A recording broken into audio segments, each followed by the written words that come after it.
নমস্কার। আজকে এই মান্নাদের সঙ্গীত একাডেমি থেকে আমরা এসছি এখানে ডক্টর কল্যাণী শীলের বাড়ি। ওনার পরিচয়টা হচ্ছে মান্নাদের যে একমাত্র বোন, উনি তার মেয়ে। সুতরাং উনি অনেক ছোট থেকে ওনাকে দেখেছেন, কিরম কি করেছেন, তো সেটা শুনবো। তাছাড়াও উনি ডাক্তার হিসেবে ওনার অনেক চিকিৎসাও করেছেন, সেই সব গল্প একটু শুনবো। তো নমস্কার দিদি। তো আপনি ছোটবেলা প্রথম জ্ঞান হওয়া থেকে ওনাকে কিরম দেখেছেন একটু বলুন। মামা ছিলেন ছোটবেলায়। একটা কথা আমার মনে আছে, ছোটবেলায় অনেক ছোট, তখন উনি ইংরেজি পড়াতেন আমাকে। তা একদিন একটা বেড়াল তিনতলায় বারান্দায় বসে পড়াচ্ছেন, একদিন একটা বেড়াল এসেছিল। বেড়ালটাকে উনি লাথি মেরে মারলেন, বেড়ালটা নিচে পড়ে গেল। আমি ভাবলাম বেড়ালটা মরে গেছে। বেড়ালটা লাফ দিয়ে পালিয়ে চলে গেল। এত দুরন্ত ছিল। কলকাতায় যখন আসতেন, না তখন বোম্বে যাননি? বম্বে গিয়েছে, আমার জন্মের আগেই বম্বে গিয়েছে। আচ্ছা। তা এই তো ছোটবেলা একটা গল্প। আর একটা গল্প, ছোটবেলায় এসে বাড়িতে ছোট মামার মেয়ে, বড় মেয়ে মঞ্জু, বড় মামার মেয়ে করুণা, ওদেরকে নিয়ে কোলে করে বসে ছবি তুলেছে। ছবি তুলছে, যখন দেখা হয়েছে তখন বলছি, না ছবি তোলো না, আমি খালি গায়ে আছি। খালি গায়ে আছি তো কি হয়েছে, তুমি তো মামা আর কাকা, সুতরাং তুমি নাও। ছবি তুলেছে, আমাকে বলতেন নাকটা ব্যাকা, ছোট নাকটা রোজ টানবি, রোজ টানবে, লম্বা করবি, এইরকম ছোটবেলায় কথা। তো তখন আবার যখন বম্বে চলে যেতেন তখন অনেক তখন তখন তো বছরে একবার আসতেন কিনা সন্দেহ, তারপরে রেগুলার আসতেন। তো কলকাতায় যখন আসতেন তখন আনন্দের হাট বসে যেত বাড়িতে, খুব খাওয়া দাওয়া হতো। ছোট কাকা প্রভাস বাবু রান্না করতেন শুনেছি, সেই গল্প একটু বলুন। ছোটবেলায় তখন তো দমদমের মামার বাড়িতে, দমদমের মায়ের খুঁড়তো খুঁড়তো তো ভাই, হেমচন্দ্র দে ওনার বাড়ি। ওনার দমদমে চলে গেছে। তখন দমদমের থেকে সকলকে ইনভাইট করা, আসতে বলা হতো। মেজো গাড়ি পাঠিয়ে দিত, সবাই আসতো। রাতে মাংস রান্না হতো বিরাট করে। আমরা ছোটবেলা থেকে দেখতাম, ওপর থেকে দেখতাম, নিচে যাওয়ার ক্ষমতা ছিল না। নিচে উঠোনে রান্না হতো, আলাদা বাসন ছিল, আলাদা উনুন ছিল, সুতরাং ছোঁয়াছুঁয়ির ব্যাপার ছিল। সুতরাং নিচে রান্না হতো, তখন আমরা দেখতাম, ওপর থেকে দেখতাম। 12 কেজির মাংস, 13 কেজি মাংস রান্না হতো। ছোটবেলা একাই রান্না করতেন? ছোট বাবা, কি খুব ঝাল খেতেন নাকি উনি? না, ঝাল খেতেন না, খুব একটা ঝাল খেতেন না, মডারেট। আর সব থিয়েটার, সিনেমা এইসব যেতেন সবাইকে নিয়ে? হ্যাঁ, সবাই থিয়েটার যেত। আমার সেজমানের বিয়ে হতে তখন সবাইকে নিয়ে থিয়েটার যেত, গিয়েছিল। কি বইটা মনে নেই। রংমহলে? রংমহলে, রংমহলে তিনজনে সবাইকে নিয়ে গিয়েছিল। বোধহয় আদর্শ হিন্দু হোটেল? না না, না, তারও আগে। আদর্শ মনে নেই। আর ওই গানের ঘরে তো আপনার দাদু গান করতেন তখন, সেসব মনে আছে, দেখেছেন আপনি? হুম। কৃষ্ণচন্দ্র দে গান সেই- করছেন। সেরকম বোম্বে থেকে এসছে, আমার মনে আছে সেই দিন। আমি কলেজে পড়ি তখন। তখন বলতে যে বাবু কাকা আমি এই উঠবো, এই দাঁড়িয়ে থাকবো, গ্রাফ করে হাতে টেনে, এই উঠবো, এই দাঁড়িয়ে থাকবো, আমি এই উঠে এই পড়ে যাবো না। বাহ, মানে সেটা- ফার্ম ডিটারমিনেশন ছিল। তখন কত ছোট আমি, কলেজে পড়ি, বলেছিল এই এই উঠে এই দাঁড়িয়ে থাকবো, এই উঠে এই পড়ে যাবো না। আজকাল তো সবাই উঠে উঠে পড়ে যাচ্ছে, নাম শোনা যাচ্ছে না, কিন্তু সেও সেই কথাটাই রেখেছিল। সেই জীবনে সেই সে- গান গেয়েছেন। শেষ জীবন পর্যন্ত গান গেয়েছিল। আপনি গান শেখাতে আপনি দেখেছেন, মানে বাবু কাকা শেখাচ্ছেন হ্যাঁ, ওনাকে? ছবি তুলেছিল, উম, ছবি তুলেছিল। উম, ওই ছবিটা আপনার কাছে আছে? কোন ছবিটা? যে সেই জন্য গান বাবুজি গান শেখাচ্ছেন আর তানপুরা বাজি, হুম, আচ্ছা। এই ছবিটা আমার সামনে তুলেছিল। ও, ওই গানের ঘরে। হ্যাঁ। তো সেইগুলো গান শেখাতেন কিভাবে? তখন জানলা দরজা সব বন্ধ করা থাকতো? যখন মায়ের কাছে শুনেছি, জানলা দরজা বন্ধ করে কলেজ যাওয়ার আগে সেরকম কানটা দরজায় লাগিয়ে রেখেছি, ভেতরে বাবুজি গান শিখছে। আর বাবুজি সেজন্য গানটা কানটা গানে দরজায় রেখে দিয়েছে, নিয়ে জামা কাপড় পরছে কলেজ যাবে বলে। বাবুজি জামা একটা পাঞ্জাবি গড়িয়ে নিয়েছে, গলে চলে গেছে। এরকম করে।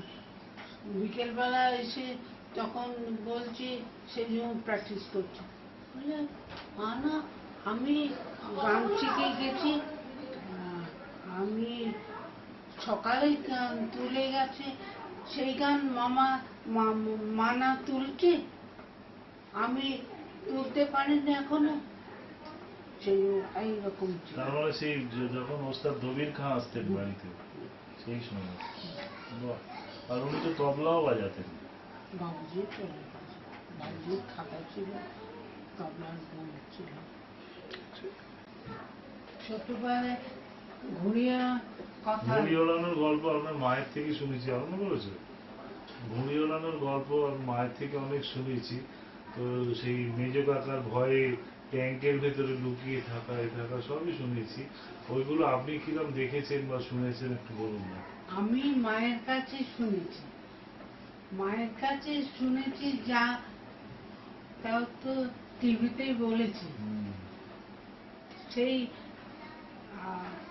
বড়দাদু অফিস থেকে এসে শুনছে কোথায় ছেলে, কোথায়, খোঁজ করছে। তখন বলে ওপরে আছে, উপরে আছে। বায়নাকুলার নিয়ে বড়দাদু দেখছেন একটা ঘুড়ি সুতো ট্যাঙ্ক থেকে বেরিয়েছে। সে কিছু বলেনি, ট্যাঙ্ক থেকে সে কান ধরে টেনে তুলেছে। মার মার মনসা গাছের ডাঁটা তুলে সেই মার বড়দাদু, মেজদাদু। তারপর পাঁচিল ভেঙে পড়ার কথা বলিনি। ছোটবেলায় শুনেছি মা ছোটবেলায় পরীক্ষা দিয়েছে, ম্যাট্রিক পরীক্ষা দিয়েছে তখন। তারপর রেজাল্ট বেরোবে সেদিন, জানে ফেল করবে, কিছু বলেনি। সকালবেলা উঠে বেরিয়ে গেছে, রেজাল্ট বেরোবে তখন তো বোধহয় বেরোতো, গেজেট বেরোতো। গেজেটের নাম শুনে বাড়িতে এসে বলছে আমি পাস করেছি। কেউ বিশ্বাস করছে না, কিন্তু তার আগের দিন প্রচন্ড মার খেয়েছে, প্রচন্ড মার খেয়েছে। মার খেয়ে সাথে ঘুড়ি ধরতে গিয়ে তখন সাহেবের বাড়ি, আমার বাড়ি আর সাহেবের বাড়ি দুটোর মাঝখানে একটা পাঁচিল ছিল। সেই পাঁচিলের মধ্যেই ঘুড়ি কেটে যাচ্ছি, সেটা ধরতে গিয়ে নিচে পড়ে গেছে। প্রচন্ড লেগেছে, তারপর মার। তারপরের দিন রেজাল্ট বেরিয়েছে, পাস করেছে। তারপরে তো উনি গান শিখলেন, শিখে একবার প্রথমবার বর্ধা গিয়েছিলেন বাবু কাকার সঙ্গে বোম্বেতে। তারপরে উনি বললেন যে না আমি যাব। তার আগে স্কুল কলেজে পড়ে, যখন ইন্টারভিউ নাম দিয়েছে মিউজিক কম্পিটিশন, সব সাবজেক্টে নাম দিয়েছে। বাবুজি বললে তুমি কি জানো গানের, তুমি নাম দিয়েছো? বলে হ্যাঁ। বলে কাল থেকে আমার কাছে বসবে। বাবুজি তালিম নিল, শুনলো, চ্যাম্পিয়ন হয়ে ফিরে এলো। সেই ছোট্ট তানপুরা তো তারপরে উনি তো বোম্বে গেলেন কাকার সঙ্গে। কাকার সঙ্গে গিয়েছিলেন, কাকা চলে এলো, তখন বললো তুমি চলো আমার সঙ্গে। না আমি যাবো না। তুমি না খেয়ে মরবে কোথায়? মরবো, তবু আমি বোম্বে ছেড়ে যাবো না। তাই রয়ে গেলেন না খেয়ে, এক কাপ চা নিয়ে। সেজন্য ওকে গল্প শোনা, যে এক কাপ চা নিয়ে বসে, যখন রেস্টুরেন্ট বসে দেখতাম কি করে লোকে কথা বলছে, কিভাবে লোকের সঙ্গে কমিউনিকেট করছে, সেইটে দেখে শুনে তারপর আমি আস্তে আস্তে গৌরীপ্রসন্ন মজুমদার বাড়িতে ছিল।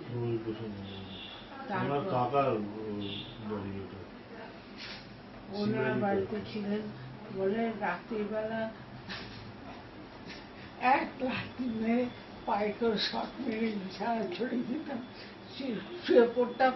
সকালবেলা উঠে তারপরে উঠতাম, উঠে গুটিয়ে দিতে বাড়ি বাজার করে আনতাম, বাজার করে আনতাম। তারপরে বাচ্চা হয়ে তাকে হসপিটালে নিয়ে যাওয়া, সব করেছি। কিন্তু পড়ে থেকেছে, পড়ে থেকে আস্তে আস্তে বড় হয়েছে। জেলটার জন্য বিরাট ব্যাপার, তার মধ্যে থেকে জেলটা ভালো দেখেছিল। এবং তারপরে আলটিমেটলি উনি পায়ের তলায় মাটি খুঁজে পেলেন, এবং সেই গল্প শুনেছি ওনার থেকে। কিন্তু আপনি একটা কথা বলুন, যেটা বাড়িতে তখন কি, বাড়িতে তখন ওনার গান কেউ মেজ কাকা তো শুনতেনই না, কেউ পছন্দ করতে না। প্রথম গান রেকর্ডিং করেছিল কত দূরে আর নিয়ে যাবে বলে, বাংলা গান, হিন্দি তার আগে করেছিল। তখন বাবুজি বাবুজি বলছে এটা গান হয়েছে, ছি ছি ছি। আমি বললাম, আমি পড়ছিলাম এই গান হিট হবে, তুমি গানে কি বোঝো? আমি কিছু বুঝি না, তবে হিট হবে, হয়েছিল এখনো পর্যন্ত। এবং আমি শুনেছিলাম কি ওই হায় হায় গো রাজজাগ, ওই গানটা শুনে নাকি মেজ কাকাও বলেছিলেন বা মা তো ভালো গাইছে। এই তো ইংলিশ ড্যানি বয়, ও ড্যানি বয় থেকে শুটটা করা। তো তারপরে তো আস্তে আস্তে বোম্বেতে উনি ভালোই আস্তে এস্টাবলিশড হলেন, আন্টির সঙ্গে আলাপ হলো। তারপর বাড়িতে বিয়ের কথা বলতে কেউ রাজি হলেন না। তো তখন কিরম বাড়ির সিচুয়েশন ছিল? বাড়ির সিচুয়েশন তখন দাদুরাই সব ছিল, দাদুরা যা বলতো তাই হতো। একমাত্র দিদিভাই, দিদিভাই মানে ওনার মা বলেছিলেন তুই বিয়ে কর, আমি রাজি। ও যা করে, যা বিয়ে করে আমি মেনে নেব। বুড়ি তুমি বলছো, মাকে মা বলতো না তো, বুড়ি বলতো। তাই? হুম। বুড়ি বলতো? বুড়ি তুমি বলছো? হ্যাঁ। কেন বুড়ি বলতেন কেন? ছোটবেলায় শুনেছে, ও, মায়েরও বলতো। ওনার ডাক নাম ছিল বুড়ি? হুম, আচ্ছা, বুড়ি বলতো। মানে বড়রা যেহেতু বুড়ি বলে উনিও বলতেন। আচ্ছা। সব ভাই, ও, সব ভাই বোন ও বুড়ি বলতো। মহামায়া দেবী। তো তারপর উনি মেনে নিলেন বলে বিয়ে করতে চলে গেলেন। বিয়ে করে এনে যখন দেখালেন বাড়িতে, দিদিভাই, দিদিভাই তো দুটো গামছা পরতো, শাড়ি পরতোই না। কে বলবে মান্নাদের মা না, তখন। বাড়িতে ঢুকতে দিয়েছিল? হ্যাঁ, আচ্ছা, আমি দিদিভাই, শুনেছি। না, দিদিভাই বলেছে, অতএব আচ্ছা, মেনে আচ্ছা। নিয়েছে। মেনে নিয়েছে। বিয়ের পরে উনি এসেছিলেন আন্টিকে নিয়ে? তখন আমি ইন্টারমিডিয়েট পড়ি। আচ্ছা, ইন্টারমিডিয়েট। তারপরে কত দূরে, আর তখন আপনি 9-এ পড়েন, আর তারপরে এইখানে তো যখন বিয়ে হয়েছে তখন ইন্টারমিডিয়েট পড়েন। আচ্ছা, 52 সালে? ওই রকম। হুম। 52 সাল না, বিয়ে 58-এ, হয়েছে? 56-এ বিয়ে হয়েছে। না, 56-এ রমা দেবী। হ্যাঁ, রমা হয়েছে 52-তে। 52-তে বিয়ে হয়েছে। 2002-তে ওনাদের 50 বছর হয়েছে বিয়ের। সেটা জানি। 18ই জানুয়ারি বিয়ে হয়েছিল। সে সব তো আপনি জানেন। হ্যাঁ, আমি ওগুলো জানি। 18ই জানুয়ারি আন্টির জন্মদিন, 18ই ডিসেম্বর বিয়ে হয়েছিল। হুম। ওটা সাউথ ইন্ডিয়া মতে কি ওই সময় ভালো, পৌষ মাস। আমি জানি। ওইখানে বিয়ে হয়েছিল ব্যাঙ্গালোরে, মানে কুন্নুর জেলায়, ওখানে আন্টির বাড়িতে বিয়ে হয়েছিল। কয়েকজন লোক মাত্র ছিলেন, কিন্তু কাকুর সঙ্গে 2-3 জন গিয়েছিল। সেটা কে কে জানেন? উনি মনে করতে পারেননি। তারপরে বিয়ে করে তো তারপরে আন্টি কতদিন তখন কতদিন ছিলেন বাড়িতে নাকি? বাড়িতে ছিল না, হোটেলে ছিল। হোটেলে ছিলেন, দেখা করতে নিয়ে এসেছিলেন। আচ্ছা, তারপর ফিরে গেছিলেন। তারপরে আস্তে আস্তে তিনি মান্না দে, বিখ্যাত মান্না দে হয়ে গেলেন। তারপরে আপনি ওইটা একটু চলে আসুন, একটু জাম্প করা যায়, যে তারপরে দুটো ঘটনা বলুন, যখন ওনার বাইপাস হয় আর যখন ওনাকে ছুরিকাহত হতে হয়, সেই সময় কি হয়েছিল একটু বলুন। প্রথমে বাইপাসটা বলুন। Doctor Sudhanshu Bhattacharya bypass operation করেছিলেন বম্বেতে, এবং হ্যাঁ, বম্বে ব্রিচ ক্যান্ডি হসপিটালে। কিন্তু তারপরে কিছুদিনের মধ্যে উনি এখানে চলে এসেছিলেন, কলকাতার বাড়িতে। 3 মাস পর। আচ্ছা, তো সেই সময় আপনাদের কি হয়েছিল, কি যতটা মনে পড়ে একটু বলুন প্লিজ। ছোটবেলায় যখন বেশি পেন হতো, চেস্ট পেন হতো, তখন মেজো ডাক্তার, মেজো, ওনার মেজো ভাই বড় তপদার বাবা ডক্টর প্রকাশ সিকে দেখিয়েছে। শিখে চ্যাটার্জি। আচ্ছা, উনি বললেন বাইপাস করতে হবে। যখন বাইপাসের সময় ওনার আগের দিন হসপিটালাইজ করার আগের দিন হঠাৎ পেন, বসে পড়ছেন বাথরুমে, বম্বে থেকে? বসে পড়ছেন, তখন ইকোকার্ডিয়াম করা হলো, তখন 1% বাকি আছে, ও,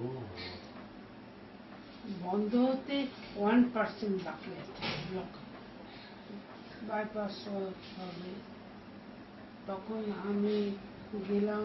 আমি আমার সঙ্গে তাপসু তাপসু আগে চলে গেছিল, আমি আর ভাই গেলাম। ভাই ভাই মানে অসিত অসিত গেলাম। এই রাত্রিবেলা নেমেছিলাম, তখন বলি ফার্স্ট কথা আমি ব্লাড, তখন আমি পিজিতে আমি জানি ব্লাড পাস করতে ব্লাড লাগে। তখন আমি জিজ্ঞেস করলাম, বললো হ্যাঁ ব্লাড ডোনার জোগাড় হয়েছে, তুমি কি ব্লাড ব্লাড গ্রুপ আমার ও পজিটিভ, আমি দেবো ব্লাড, আমি দিয়েছি। তখন তার মানে ওনার ব্লাড গ্রুপ ছিল ও পজিটিভ, আমারও ও পজিটিভ। বেশ ভালো লাগছে শুনে। তারপরে উনি সুস্থ হয়ে এখানে কলকাতায় এলেন, তারপর আর কোনো অসুবিধা হয়নি, বুকে অন্তত কিছু প্রবলেম হয়নি। 3 মাস এই পর্যন্ত, এইখান থেকে এই পর্যন্ত ইনজেকশন, বাবা। তখন এতটা বড় করে কাটতে হতো? এখনো কি তাই হয়? এখন 4 ইঞ্চি, হ্যাঁ। আমি রাস্তায় দেখেছি অ্যাডভার্টাইজ করে কোন হসপিটাল। তারপরে যখন ওই ছুরি মারার ঘটনা ঘটে, ছুঁড়ে মারা 23শে জানুয়ারি ছিল। যখন আমার ছেলে ছোট, 6 বছর বয়স, হঠাৎ ফোন এলো, কি ব্যাপার। কোন ইয়ার তার মানে হচ্ছে যে 6 বছর হলো? 6 বছর এলে 81, হ্যাঁ 81, 23শে জানুয়ারি 81। ওই 6 বছর বয়স, তখন আমি গেলাম। আমি ট্যাব ইঞ্জুরি, সে মারাত্মক অবস্থা। না, খবর আমি পেলেন কিভাবে সেটা বলুন। ফোনে ফোনে খবর পেলাম। ফোন আপনি তখন তো হসপিটালে, আমি বাংলার ওখানেই থাকেন, বাংলা হসপিটালে। কোয়ার্টার্সে থাকতাম। সিমুচির ঘরে ফোন এলো, গেলাম, বললো যে স্ট্যাব হয়েছে, সেই স্ট্যাব হয়েছে। স্ট্যাব কে ফোন করেছিলেন? মা বাড়িতে 9 নম্বর, না মানে কে ফোন, ও 9 নম্বর বাড়ি থেকে? আচ্ছা। আমাকে জানালো। তখন যাকে চলতো আমি ডাক্তার বলে আমাকে জানাতো, দিদি এরকম সে তার স্ট্যাব ইঞ্জুরি, সে স্ট্যাব ইঞ্জুরি বাড়িতে আছে এখনো, বলে হ্যাঁ বাড়িতে আছে, হসপিটালাইজ হয়, হসপিটালে ইমিডিয়েটলি নিয়ে যা। হাফ হাফ কাঁদতে কাঁদতে নেমে না, আমি যাবো, এক্ষুনি যাবো। তখন আমার হাজব্যান্ড বললেন ঠিক আছে তুমি যাও। বাড়ির লোকে তো অত বুঝছে না, আমি তো জানি, আমি অ্যানেস্থেশিয়া দিয়ে আমি জানি কি হয়, এটুকু দেখা যাচ্ছে, কিন্তু ভেতরে আমি দেখেছি একটা পেশেন্ট তার স্ট্যাব ইনজুরি হয়েছে, এখান দিয়ে ঢুকে জাস্ট চাকুটা ঘুরিয়ে দিয়েছে, 9টা টুকরো হয়ে গেছে ইন্টেস্টাইন। সেই জন্য কি হয়েছে আমি জানি না, আমি স্ট্যাব ইনজুরি। তারপরে ছুটে গেলাম গেলাম তখন অপারেশন হয়ে গেছে। তখন উনি বাড়িতে উনি এসে বলে ব্যান্ডেড লাগিয়ে দাও, আমি চলে যাচ্ছি কলকাতা। বললেন না, সেই মা তখন ফেডারেল প্রেসিডেন্টকে বন্ধ ফোন করেছে, ফোন করলে তখন উনি বাড়িতে এসে উনি সেই জমিতে নিয়ে গেছেন, চেষ্টা আপনাকে দেখবো, দেখে আপনারা ছেড়ে দেবো। এদিকে উনি বলছেন ওটি রেডি করতে, অপারেশন হবে। আমি দেখলাম অপারেশন হয়ে গেছে, সব ইন্ডাস্ট্রিয়াল ফুটো হয়ে গেছে, এত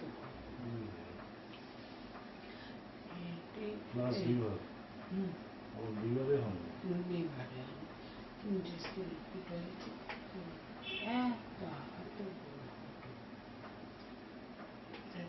সেটা রিপেয়ার করে যত ইন্টারেস্টিং শুকাচ্ছে ততক্ষণ ছাড়বে না তো।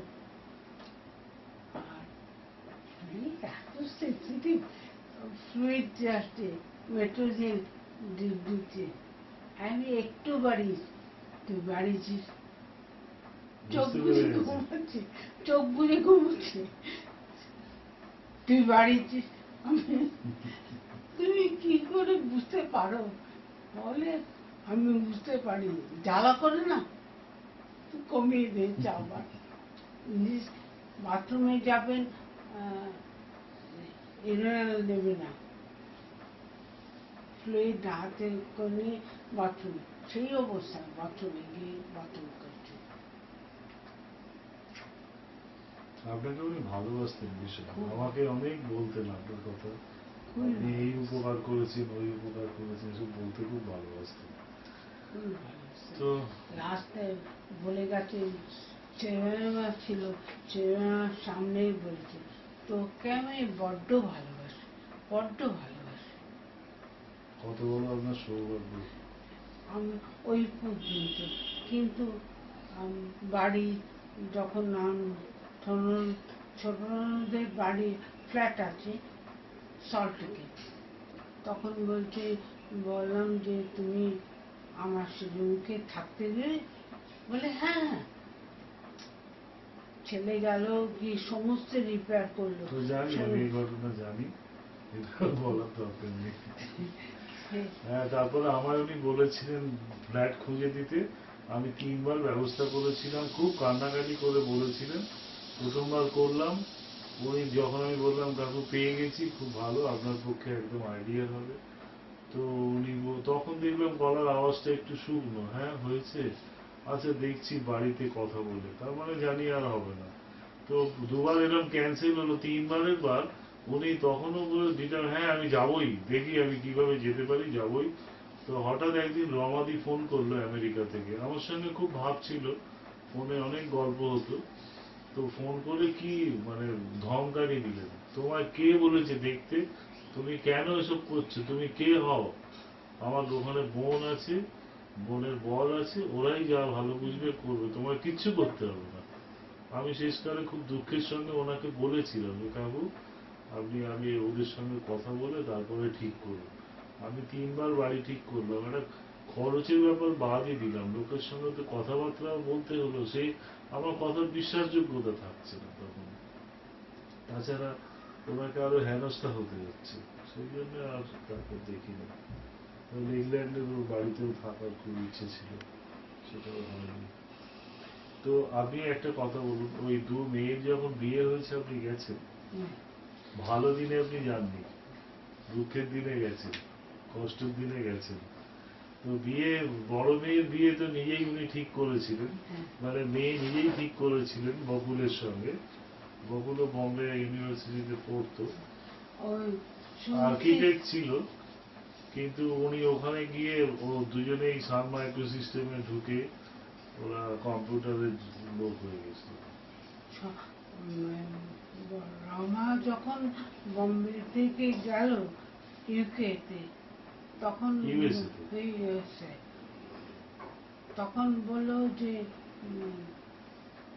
তোমাদের কম্পিউটার, ইন্ডিয়ান কম্পিউটার আমি রেকগনাইজ করি না, এখানে প্রথম থেকে পড়তে হবে।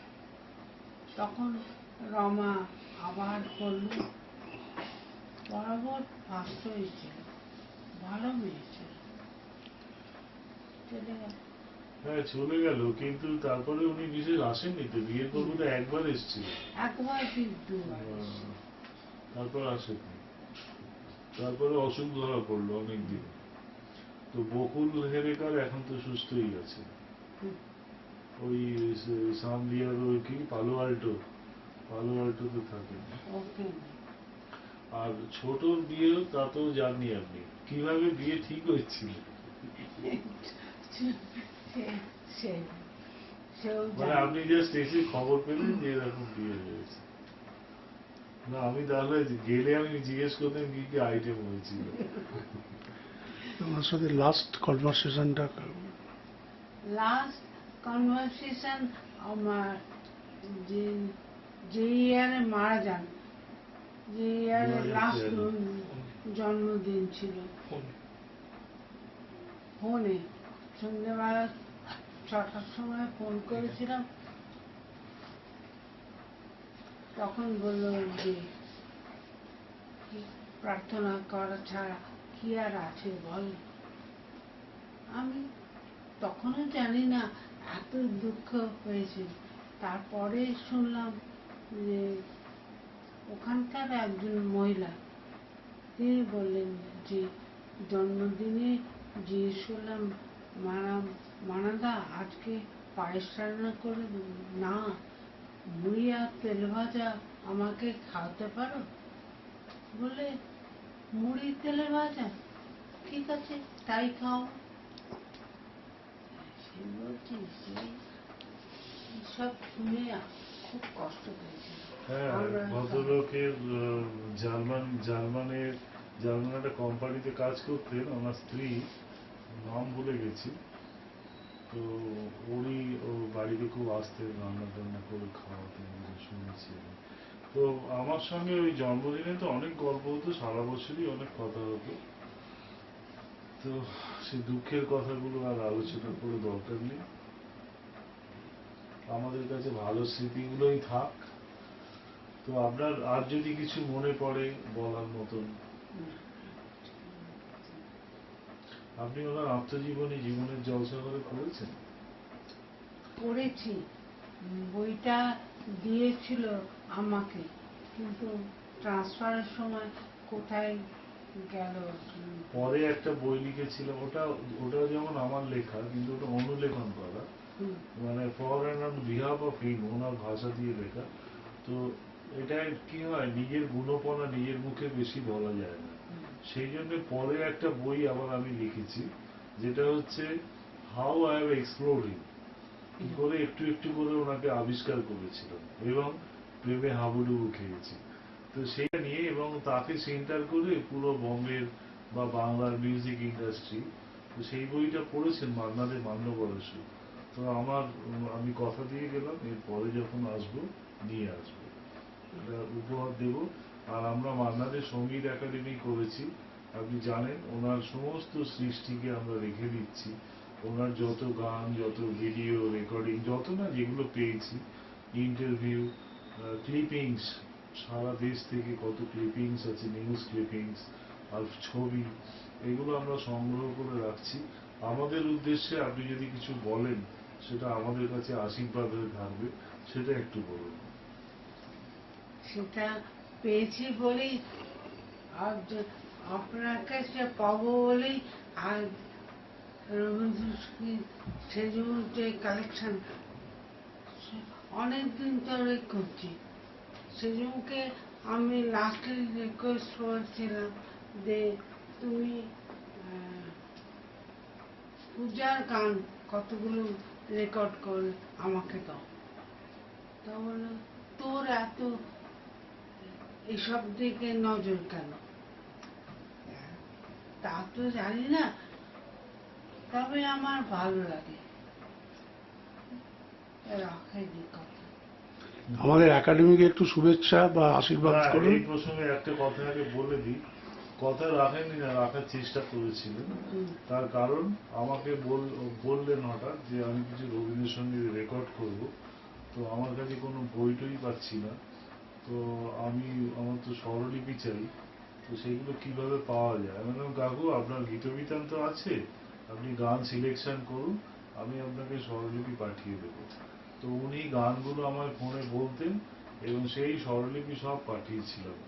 এবং আমি ব্যাঙ্গালোরে গিয়ে, তখন উনি আর কলকাতায় আসতে পারছেন না সেই সময়, তো আমি বললাম কাকু চিন্তা নেই, আপনি যদি গানগুলো করেন আপনি আগে করুন, আমি যাব ব্যাঙ্গালোরে আমার ল্যাপটপ এবং রেকর্ডিং ডিভাইস সব নিয়ে, আমি গানগুলো রেকর্ড করব, প্রথমে করে এখানে আসবো, এখানে মিউজিক তো তৈরি করাবো, করে তারপরে ওখানে আবার যাব ব্যাঙ্গালোরে কল্যাণনগরে একটা স্টুডিওর সঙ্গে আমার কথাও হয়েছিল যে তারা ওখানে ডাবিংটা করে দেবে। কাকু সুস্থ যখন থাকবেন আমায় বলবেন, আমি যাব, ওরা ওখানে ডাবিংটা কাকুর কাছেই, বাড়ির কাছে ডাবিংটা করে আবার ওখানে নিয়ে আসবো, এখানে এখানে এসে এডিট করে ফাইনাল হবে। কিন্তু তারপরে এমন ঘটনা ঘটলো, আন্টি চলে গেছেন তখন, এবং তখন আমার সম্বন্ধে অনেক গল্প তৈরি করে যাতে না আমি ওখানে যাই সেই ব্যবস্থা হলো, এবং সেটা কিছু অংশ সফলও হয়েছিল, যার ফলে ওটা ম্যাচিও করে। কিন্তু সেরকম কিছু গান গাওয়া আমার কাছে আছে, যেগুলো উনি শুনে বলেছিলেন এগুলো আর কাউকে শুনিও না, আমার গলাটা এখন ভালো নেই, তো তো মিউজিকটা করলে তারপরে ভালো করে গেয়ে দেবে, তখন শুনিও। তো আমি ওনার কথা রেখেছি, কাউকে শোনাই আমার। আমাকে দেবে, আচ্ছা, আমাকে দেবে, আচ্ছা, ঠিক আছে, আমি রেখে দেবো, আমি ঠিক আছে, অনেক যত্ন করে রেখে দেবো। ঠিক আছে। আমাদের একাডেমিকে একটু আপনি শুভেচ্ছা আশীর্বাদ জানান, যাতে আমরা এই যে আরো কিছু করতে পারি। নিশ্চয়ই, আমি তো বলেছি আপনাদের কথা মনে হয়েছে বলেই ওনাকে ফোন করেছি, যে আমি আর কোথাও না পাই এখানে পাবো। আপনারা বড় হন, আরো ভালো হন, আরো ঠাকুর আপনার দয়া করুন, আপনারা বড় হয়ে ওনার এক্সপ্রেস করুন। আশীর্বাদ করুন, আপনাদের এই ভরসাটুকু যেন রাখতে পারি। নিশ্চয়ই নিশ্চয়ই, 100 বার। ঠিক আছে, আর কিছু আছে? ঠিক আছে, অনেক ধন্যবাদ আপনাকে, অনেক প্রণাম। না না, না, আমার একটু প্রণাম করার সুযোগ দিন। ওকে, অনেক চলো ওঠো। দাঁড়ান। ছবি তুলো, ছবি ওখানে বসে। এদিকে এদিকে একটু